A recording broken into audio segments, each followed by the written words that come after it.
What you're about to see is one of those uncommon moments in Washington when politics pauses and the consequences for real people take center stage. Jamie Raskin didn't begin by attacking anyone. He started by Now recognize the ranking member of the full committee, Mr. Raskin, again for 5 Mr. minutes. Chairman, thank you very much. Mr. Alford, you served in the first Trump administration and the second Trump administration. Is that right? Yes, correct. Am I correct in deducing you are a Republican? Yes, correct. Thank you for your testimony. I'm wondering about this. What's the greater threat today to a healthy and competitive U.S. economy?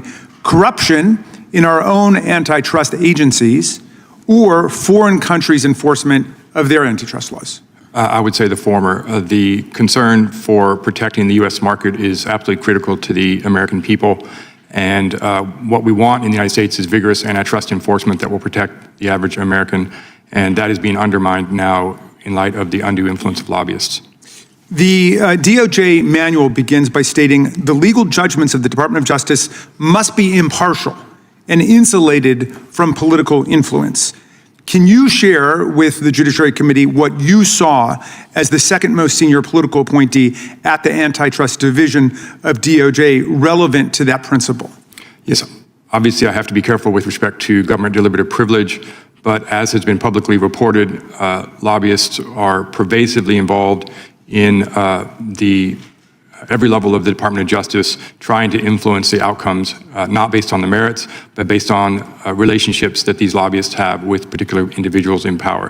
My written testimony actually goes into detail of numerous different articles that sort of outline that kind of problem. So in that context, if our antitrust system is failing because it's being overrun by insider influence, political lobbying, money contributions, and so on, what do you think the role of this deflection is towards international antitrust in the conversation about what needs to be happening in America? Well, obviously, if you really want to focus on the politicalization of antitrust enforcement, we should focus about fixing our problems at home first and foremost. With respect to concerns about what is happening abroad and the extent to which there's discrimination, most of the cases that are being addressed with respect to European antitrust enforcement have very close parallels to exactly the same kinds of cases that are being brought in the United States by Republican administrations, as well as Republican state attorneys general, as well as private parties. You can go down the list and look at what the European cases are and then find parallels in the United States. So you've taught both international antitrust and domestic antitrust for decades at Notre Dame Law School and other places. Can you explain, can you put in just a common parlance what it means to American citizens, American consumers, small businesses, if we depart from strong antitrust enforcement and instead let the whole system be overrun by insider influence and big money? Well, just last month, the Rasmussen poll had a survey of whether or not American people support vigorous antitrust enforcement, and the results were overwhelming. Overwhelming American support for vigorous antitrust enforcement. And so what we fear and what we think is happening is that rather than having cases decided on the merits, there are cases that are being resolved based on political relationships. And when that happens, there is a corrupting influence that happens throughout the government. And the risk is real that without the contributions of state attorneys general or private litigation or careful judicial oversight, that the good work that the Antitrust Division is trying to accomplish, that Gail Slater is trying to accomplish, will not be possible. So, but again, if you would break it down for us, and I'm talking about like the original principles of antitrust. If we allow for greater and greater concentration, consolidation of corporate power and control over markets, what does that mean to consumers in terms of prices? What does it mean to workers in terms of wages? And what does it mean for the possibility of other businesses to enter into the competitive sphere? Sure. So obviously, if there's not vigorous antitrust enforcement, then the pocketbook issues that are central to the American people with respect to housing, healthcare, agriculture, entertainment, the whole variety of different industries that are critical to the American people, all of those prices will go up. There will be lower quality and less innovation and fewer entrants. Very good. I yield back to you, Mr. Chairman. Establishing credibility. The witness he questioned served in both Trump administrations, openly identified as a Republican, and held one of the most senior political positions in the Department of Justice's Antitrust Division. That framing matters because what followed wasn't partisan speculation, it was an insider describing how the system actually works. Raskin posed a deceptively simple question. What is the greater threat to a competitive American economy? Foreign countries enforcing their antitrust laws or corruption inside our own antitrust agencies? The answer was unambiguous. The real danger, according to the witness, is at home. And that answer alone should make people pause, because for years the public conversation has been steered toward blaming Europe or other countries for being too tough on American corporations. The witness pointed directly at the heart of the problem: lobbyists.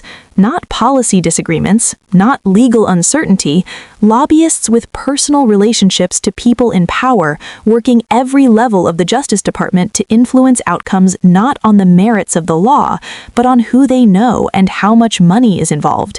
That is the exact opposite of how antitrust enforcement is supposed to function. Raskin then grounded the discussion in the DOJ's own rules. The Department of Justice manual explicitly states that legal judgments must be impartial and insulated from political influence. That principle isn't decorative, it's foundational. Antitrust law exists to prevent concentrated economic power from distorting markets and democracy itself. When that principle is compromised, enforcement stops protecting the public and starts protecting insiders. One of the most important moments in this exchange was when Raskin challenged the common deflection tactic. When concerns are raised about weak antitrust enforcement in the United States, the conversation often shifts to foreign enforcement, particularly in Europe. The witness cut through that distraction. The cases being pursued overseas closely mirror cases brought in the United States by both Republican administrations and Republican attorneys general.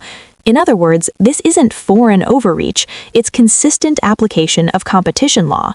By redirecting the focus back to domestic enforcement, Raskin exposed a key truth. Pointing fingers abroad is often a way to avoid fixing corruption at home. Then Raskin did what good oversight is supposed to do. He translated policy into lived experience. He asked what happens when antitrust enforcement weakens, not in theory, but in real life. The answer was clear and sobering.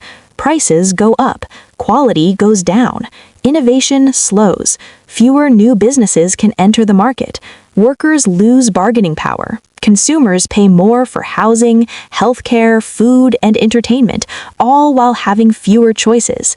This is where antitrust stops being abstract. When monopolies and dominant firms face little resistance, they don't just control markets, they control wages, supply chains, and political influence.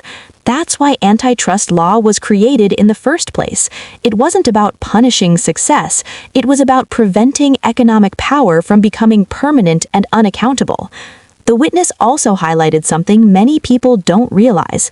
Public support for strong antitrust enforcement is overwhelming. Polls show that Americans across the political spectrum want tougher enforcement. The disconnect isn't public opinion, it's political will, and that gap is where lobbyists thrive.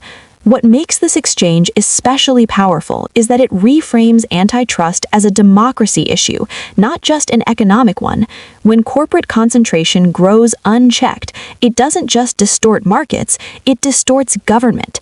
Decisions stop being made in the open and start being made in private, through relationships and money rather than evidence and law. That's the lesson viewers should take away. Antitrust enforcement isn't some niche legal debate. It's about whether the economy works for the many or the few. It's about whether small businesses can compete